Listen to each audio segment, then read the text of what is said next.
The political temperature has been steadily rising in Egypt over the past fortnight, and overnight on Wednesday it finally reached boiling point. Opposition protesters, who first marched to the presidential palace several days ago, violently clashed with supporters of President Morsi and members of his political party, the Muslim Brotherhood. Riot police were called in to separate the two sides after stones and petrol bombs were thrown, and witnesses also reported hearing gunfire. And it's not just Cairo. Muslim Brotherhood offices were attacked in Ismailia, Suez and Port Said. Security forces were deployed to protect the party's offices in the capital.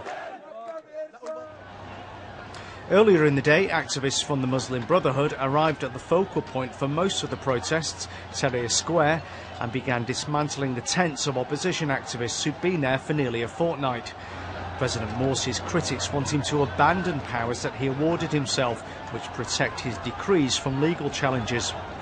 They're also calling for the draft constitution, which is being put to a referendum later this month, to be dropped, saying its articles are heavily influenced by Sharia law.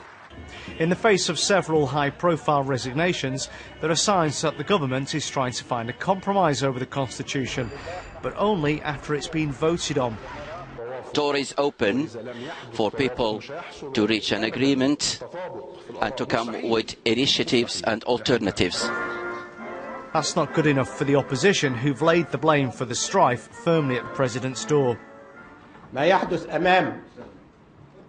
What is happening at the presidential palace at the moment, the violence, is an announcement from the country and from the president that they do not practice their responsibility towards the protection of the country. Egyptians have suffered much since the Arab Spring first began 2 years ago. As they take stock on Thursday, many will be wondering where they go from here. John McManus, BBC News.